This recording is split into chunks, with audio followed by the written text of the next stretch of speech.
So when we're looking at this market, the continuation or the correction out from recent lows on Monday at 1098, those are 11-year lows, still continues, and the market, after pulling back a little bit in Wednesday trade, is still largely consolidating within Tuesday's range. Right now, the key levels to watch above and below come in at 1460 above. That's some previous support going back to the 16th of January, while below that 1098 low from Monday is obviously critical, and a break on either end will help determine whether we're going to see bearish continuation or the onset of a more significant correction.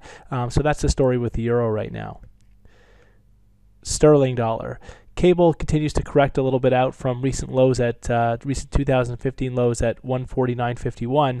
And although the market has extended this correction and is showing some outperformance this week, it'll need to take out 52.70 above to take the immediate pressure off the downside. Otherwise, the focus is on a retest of 49.51 and then down towards the 2013 base at 48.13.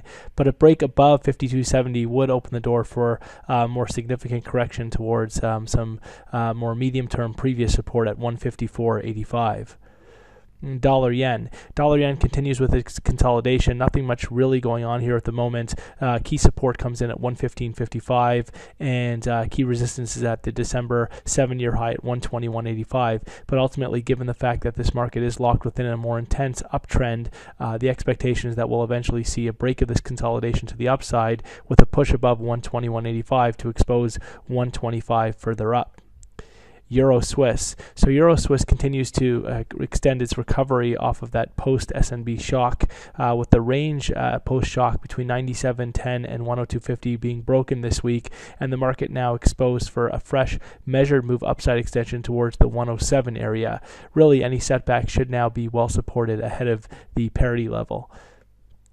Aussie dollar continues to extend its declines, with the market now focused on a test of the next measured move downside objective at 77.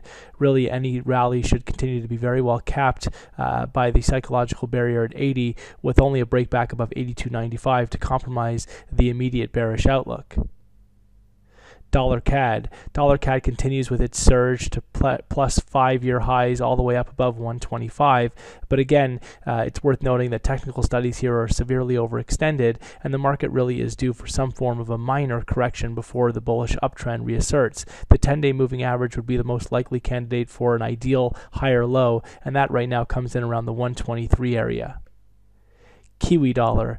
Kiwi has raced to the downside, so accelerating current declines after breaking down below the previous 2014 low in 76.09. The market's been under a lot of pressure, and those declines have accelerated to the downside now, trading with the market most recently trading below 73, and the focus is on a measured move objective at 72 further down. The measured move comes in after the market had been consolidating several weeks, roughly between 76 and 80, and so you get this 4 big figure move with the projected downside towards 72, and really any rally should be very well capped below this previous support now to resistance in the 76 area, and ultimately only back above 80.35 would compromise the current bearish outlook.